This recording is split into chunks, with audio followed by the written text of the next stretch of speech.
10 वर्षों के बाद जम्मू कश्मीर में चुनाव हो रहे हैं और आप सभी जानते हैं कि यह केवल केंद्र शासित प्रदेश का चुनाव नहीं है, बल्कि पूरे भारत के लोगों की नजर जम्मू कश्मीर के इस बार के चुनाव पर लगी हुई है। अभी कुछ दिनों पहले मैं अमेरिका में था। अमेरिका में इंडियन डायस्पोरा के लोग जो मुझसे मिले, उन्होंने कहा कि साहब, भारत में जम्मू कश्मीर के चुनाव होने वाले हैं, क्या होगा? तो मैंने तो बहनों भाइयों डंके की चोट पर बोल दिया कि इस बार के जम्मू कश्मीर के चुनाव में Bharatiya Janata party clear majority से अपनी गवर्नमेंट बनाएगी।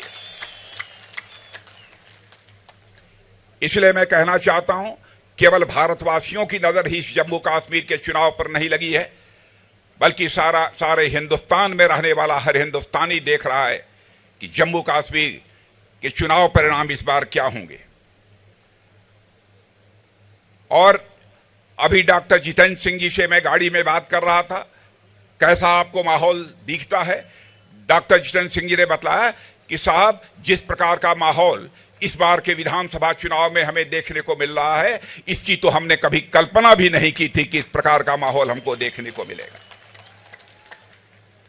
मैं आपको याद दिलाना चाहता हूं, जब भी जम्मू कश्मीर विधानसभा अथवा लोकसभा के चुनाव हुए हैं, बहनों भाइयों, 6%, 8%, 10%, 12% की पोलिंग हुआ करती थी।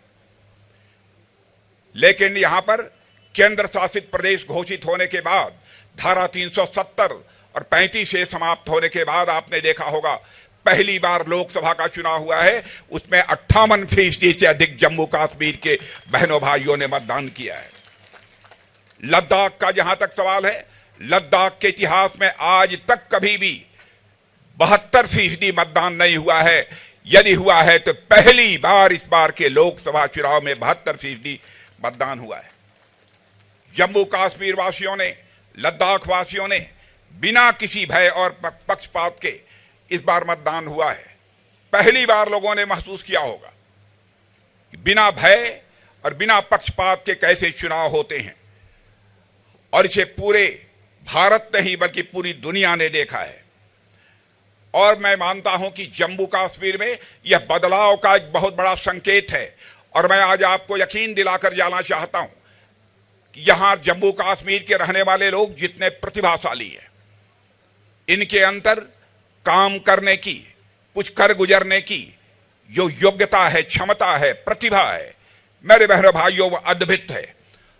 और मैं विश्वास के साथ कहता हूं कि 10 वर्षों तक यदि भारतीय जनता पार्टी की सरकार यहां चले तो हमारा जम्मू कश्मीर हिंदुस्तान का नंबर 1 राज्य बनकर रहेगा। मैं ये विश्वास के साथ कह सकता हूं। आप ये कहेंगे, किस आधार पर जम्मू और कश्मीर को एक विकसित राज्य बनाने की बात आप करते हैं? कैसे यह जम्मू कश्मीर एक धनवान राज्य बन जाएगा? इस आधार पर मैं कहता हूं बहनों भाइयों, भारत को उठाकर देख लीजिए। जब से हमारे प्रधानमंत्री मोदी जी ने शासन की बागडोर संभाली, उस समय 2014 में धन दौलत के मामले में, अर्थव्यवस्था के आकार के मामले में, इकोनॉमी की साइज के मामले में हमारा भारत दुनिया के देशों में 11वें स्थान पर खड़ा था। 7-8 वर्षों के अंदर ही हमारी सरकार ने, मेरे बहनों भाइयों, वह करिश्मा कर दिया। जो अर्थव्यवस्था के आकार के मामले में हमारा भारत दुनिया में 11वें स्थान पर खड़ा था, वह जंप लेकर आज 5वें स्थान पर पहुंच गया है। मेरे बहनों भाई, मैं नहीं कह रहा हूं, दुनिया के बड़े बड़े अर्थशास्त्री, दुनिया की बड़ी बड़ी फाइनेंशियल फर्म्स अब इस बात का दावा कर रही हैं कि भारत जितनी तेजी के साथ आगे बढ़ रहा है, इस सच्चाई को नकारा नहीं जा सकता है कि आज के केवल 2.5-3 वर्षों के बाद, यानी 2027 आते आते हमारा भारत अर्थव्यवस्था के आकार के मामले में, इकोनॉमी की साइज के मामले में दुनिया के देशों में 3रे स्थान पर आकर खड़ा हो जाएगा। एक अमेरिका होगा और एक चाइना होगा, और उसके बाद तीसरा देश सारी दुनिया में कोई होगा तो हमारा और आपका देश यह भारत होगा। मेरे बहनों भाइयों, इस आधार पर मैं कहना चाहता हूं, अवसर दीजिए जम्मू कश्मीर में भारतीय जनता पार्टी को सरकार बनाने का। 10 साल में एक बड़ा परिवर्तन करके हम लोग दिखा देंगे। केंद्र शासित प्रदेश होने के बाद क्या क्या यहां परिवर्तन हुए हैं, उसकी जानकारी आपके सांसद डॉक्टर जितेंद्र सिंह जी ने दी है, आपके प्रत्याशी राकेश ठाकुर ने दिया। मैं उस बहुत विस्तार में नहीं जाना चाहता हूं। कितनी सड़कें बनी हैं, कितना काम हुआ है, क्या क्या सुविधाएं लोगों को प्राप्त हुई हैं। बराबर एक आतंक का माहौल यहां रहता था कश्मीर घाटी में, यहां तक कि ताजिया का जुलूस भी नहीं निकल पाता था श्रीनगर में, ऐसे हालात हो गए थे। आज किसी मां के लाल में यह हिम्मत है, किसी ने मां के दूध पिया है कि अब श्रीनगर में आकर भी अपने हाथ में पिस्टल और रिवॉल्वर पकड़कर लोगों के ऊपर गोली चलाने की जरूरत कर सके। बहनों भाइयों, सरकार चलाने के लिए, प्रदेश और देश बनाने के लिए जहां कौशल की जरूरत होती है, स्किल की जरूरत होती है, दिल के तड़पन की जरूरत होती है, वहीं पर मजबूत कलेजे वाला भी प्रधानमंत्री और मुख्यमंत्री चाहिए, तभी किसी राज्य और देश का विकास हो सकता है। आजादी के बाद यहां के हालात इस प्रकार थे, बेटियां अपने को महफूज नहीं महसूस करती थी, समाज के कमजोर तबके के लोग यहां पर मतदान नहीं कर सकते थे। क्या गलती थी उनकी, क्या अपराध किया था उन्होंने? लंबे समय तक केंद्र में कांग्रेस की सरकार रहने के बावजूद उनको अपने इस मौलिक अधिकार से वंचित रखा गया। मैं आपको यकीन दिलाना चाहता हूं, अब यहां पर चाहे वह पाकिस्तान से आए हुए हमारे शरणार्थी हों, चाहे हमारे वाल्मीकि समाज के लोग हों, हमारे सफाई कर्मी हों, बहनों भाइयों, हर व्यक्ति को अब वोट डालने का अधिकार होगा। यह भारतीय जनता पार्टी की केंद्र में सरकार है। एसटी समुदाय को भी, जो आदिवासी समाज के लोग हैं, जिनको एसटी स्टेटस हम लोगों ने दिया है, उनको भी अब असेंबली में मतदान करने का, असेंबली में उनके लिए भी सीट अब रिजर्व करने का काम हम लोगों ने किया है। नगर पालिका, नगर पंचायत, इनमें भी ओबीसी, जो पिछड़े वर्ग के लोग हैं, उनके लिए भी आरक्षण की सुविधा हम लोगों ने मुहैया कराई है। बहनों भाइयों, जिस समय धारा 370 को हमारे प्रधानमंत्री ने समाप्त किया, उस लोग कहते थे धारा 370 समाप्त करेंगे तो जम्मू कश्मीर में आग लग जाएगी। बहनों भाइयों, धारा 370 डंके की चोट पर हम लोगों ने समाप्त कर दिया। किसी मां के लाल में हिम्मत नहीं है कि अब रिवॉल्वर उठाकर किसी के सीने पर अपनी गोली चलाए। लेकिन कांग्रेस पार्टी जिस नेशनल कॉन्फ्रेंस के साथ गठबंधन कर रखा है, उस नेशनल कॉन्फ्रेंस ने अपने चुनावी घोषणा पत्र में कहा है, हम आएंगे तो जो धारा 370 समाप्त की गई है उसे हम बहाल कर देंगे। बहनों भाइयों, मैं आपसे पूछना चाहता हूं, क्या चाहते हैं आपकी धारा 370 जो समाप्त हुई वह बहाल हो जाए? या किसी के पास कलेजा नहीं है बहनों भाइयों के अब धारा 370 को यहां पर बहाल कर सके? आपने G20 का सम्मेलन देखा होगा। दुनिया के 20 देशों के बड़े बड़े दिग्गज देशों के प्रतिनिधि, राष्ट्रपति, प्रधानमंत्री दिल्ली में आए हुए थे। लेकिन शायद आजाद भारत के इतिहास में पहली बार G20 का एक सम्मेलन कहीं पर हुआ था तो कश्मीर घाटी में हुआ था। बहनों भाइयों, इसे कहते हैं सरकार, इसे कहते हैं हुकूमत। पहले जम्मू कश्मीर सारी दुनिया में लोग कहते थे ये टेररिज्म का स्पॉट है।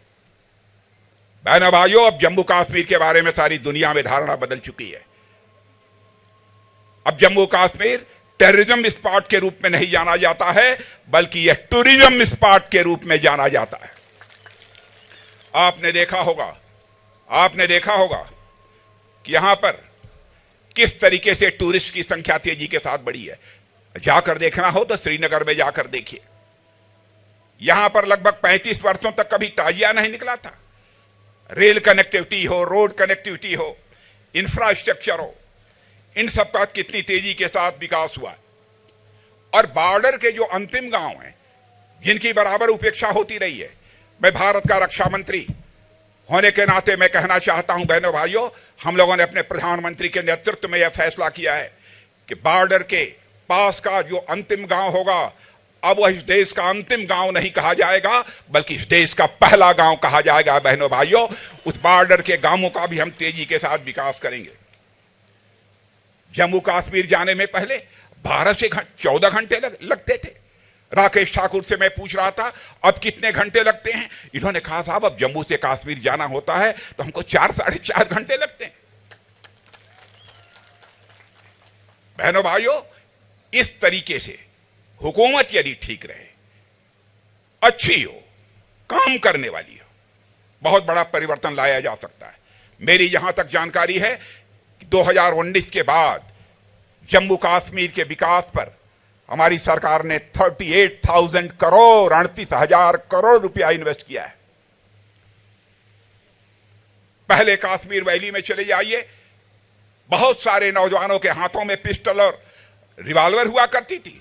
आज जाकर परिवर्तन देख लीजिए, आज उनके हाथों में पिस्टल रिवॉल्वर नहीं है, बल्कि लैपटॉप है और कंप्यूटर आपको देखने को मिलेगा।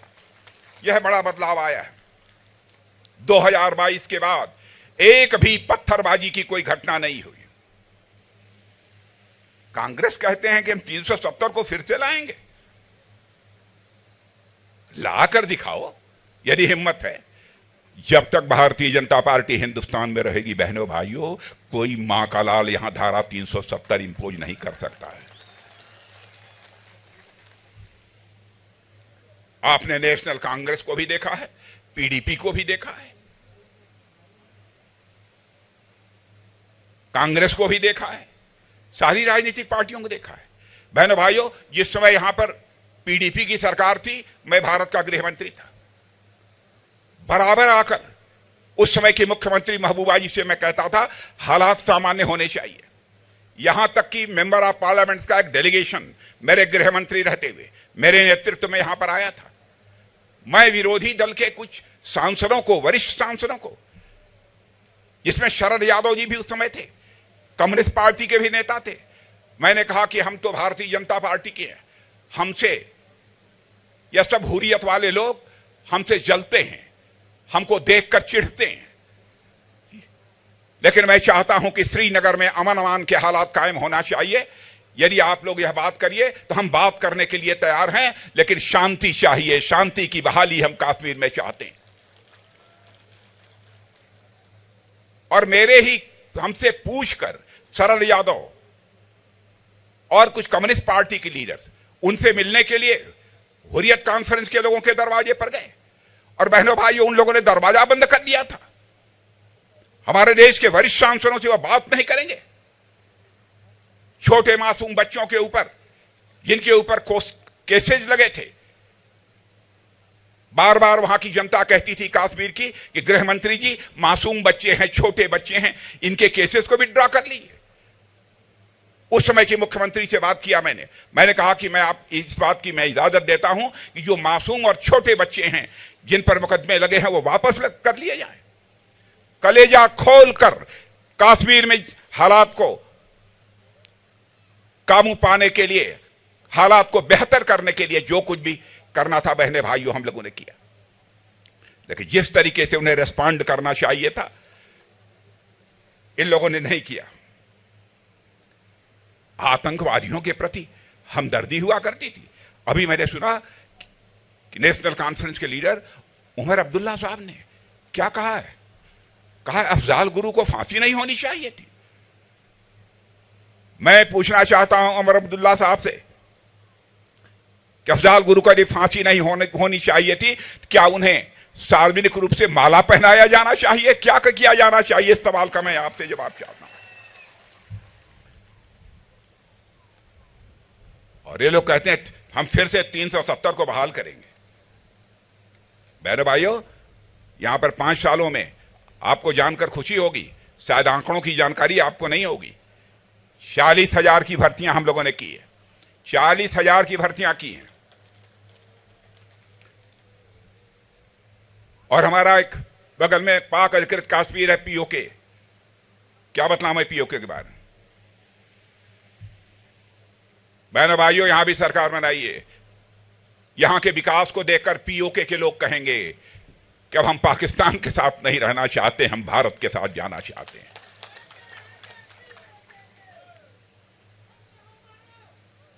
और मैं आपको यह जानकारी देना चाहता हूं, अभी हाल में ही एक हलफनामा कोर्ट में देते हुए वहां के एडिशनल सॉलिसिटर जनरल ने यह कहा कि पीओके ये फॉरेन लैंड है। मैं पीओके के लोगों से कहना चाहता हूं, पाकिस्तान के लोग आपको फॉरेनर मानते हैं, आपको विदेशी मानते हैं, लेकिन भारत के लोग आपको विदेशी नहीं मानते हैं। पीओके के लोगों को हम अपना मानते हैं। आइए हमारे साथ आइए।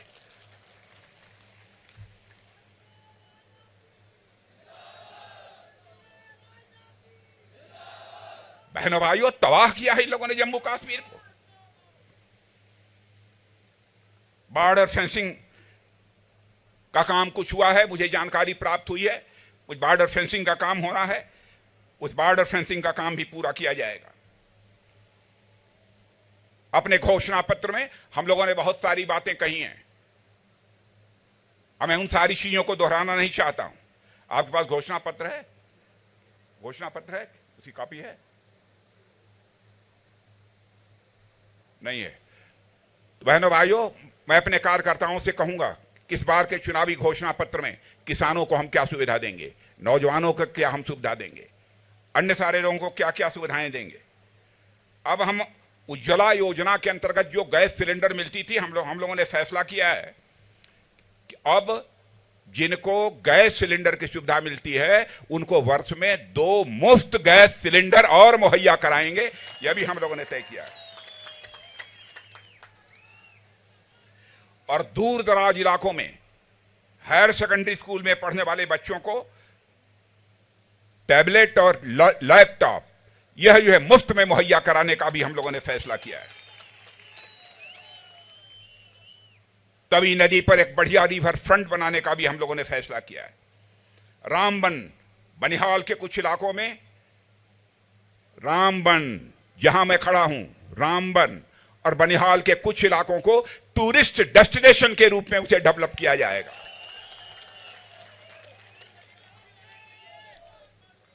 जम्मू और श्रीनगर में मेट्रो रेल कनेक्टिविटी दोनों शहरों में होगी, आपको यह मैं विश्वास दिलाना चाहता हूं। कश्मीरी पंडितों की वापसी हम कराएंगे इस जम्मू कश्मीर की धरती पर मेरे बहनों भाइयों, और सुरक्षित वापसी कराएंगे। पश्चिमी पाकिस्तान के जो शरणार्थी होंगे, चाहे पाक अधिकृत कश्मीर के शरणार्थी होंगे, वाल्मीकि समाज के लोग होंगे, गोरखा समाज के लोग होंगे, मैं उनको आश्वस्त करना चाहता हूं, सरकार बनाइए, जम्मू कश्मीर की धरती पर हम आपका पुनर्वास करेंगे, यहीं पर आपको लाएंगे, यहीं पर आपको सारी सुविधा मुहैया कराएंगे। बहनों भाइयों, एक बहुत तड़पन है हम लोगों के दिल में। जम्मू कश्मीर के पास प्रतिभा संपन्न लोगों की कमी नहीं है, योग्य लोगों की कमी नहीं है, काम करने की लोगों की नीयत है, काम करने का कौशल है, वह अपने प्रदेश का विकास करना चाहते हैं, लेकिन जो अवसर उन्हें मिलना चाहिए वह अवसर अब तक नहीं मिल पाया है। हमारी सरकार का फैसला है कि हम एक मॉडल स्टेट के रूप में हम जम्मू कश्मीर को खड़ा करेंगे, करके दिखाएंगे, आपका समर्थन चाहिए। जहां तक हमारे प्रत्याशी राकेश ठाकुर का प्रश्न है, वैसे कद में तो छोटे हैं,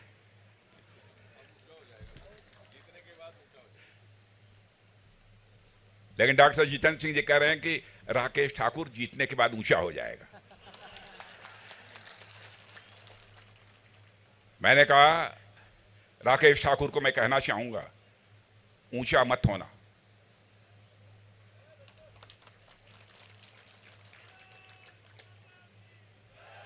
बहन भाइयों, हम राजनीति करते हैं तो केवल सरकार बनाने के लिए राजनीति नहीं करते हैं, हम राजनीति करते हैं तो समाज बनाने के लिए राजनीति करते हैं, देश बनाने के लिए राजनीति करते हैं।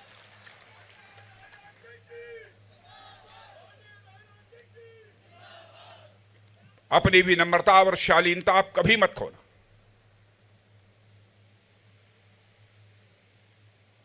हम सब तो राम के अनुयायी हैं। आपने देखा होगा, अब उनके पूरे 1-2 घटनाओं की चर्चा नहीं करना चाहता हूं, विनम्रता शालीनता की पराकाष्ठा थी। अपनी विनम्रता शालीनता मत खोना, बराबर जनता के एक प्रतिनिधि के रूप में नहीं, जनता के शासक के रूप में नहीं बल्कि एक सेवक के रूप में अपनी भूमिका निभाना, यही मैं राकेश ठाकुर को एक सुझाव देना चाहूंगा।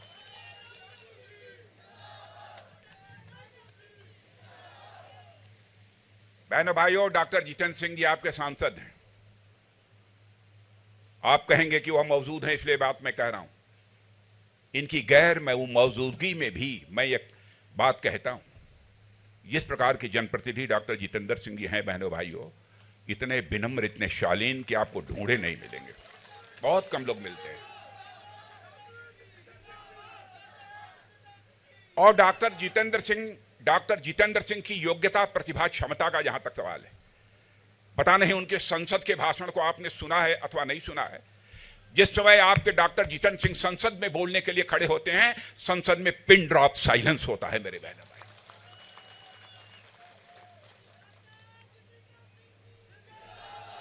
आप सब सौभाग्यशाली हैं कि आप लोगों को एक ऐसा सांसद मिला हुआ है। मैं समझता हूं कि कोई व्यक्ति जम्मू कश्मीर का नहीं कह सकता कि हमने कभी डॉक्टर जितेंद्र सिंह को नाराज भी देखा है। और बहनों भाइयों, मैं आप लोगों से अपील करना चाहता हूं, आप राकेश ठाकुर को बम्पर वोटों से जिता दीजिए। जो इस मीटिंग में नहीं आए हैं उनसे भी मैं कहना चाहता हूं, प्राण जाई पर वचन न जाई। आप जिता दो। आप, मैं राम वनवासियों को यकीन दिलाना चाहता हूं, यदि डॉक्टर जितेंद्र सिंह जी और राकेश ठाकुर हमें इजाजत देंगे चुनाव जीतने के बाद, तो मैं एक बार फिर से रामबन की धरती पर आऊंगा बहनों भाइयों, फिर से आऊंगा। और रामबन की धरती पर मैं आऊंगा, फूलों की हार पहनकर अपना स्वागत कराने के लिए नहीं आऊंगा, बल्कि एक बार शीश झुकाकर आप सभी का अभिनंदन करने के लिए आऊंगा, आप सबके प्रति आभार व्यक्त करने के लिए आऊंगा।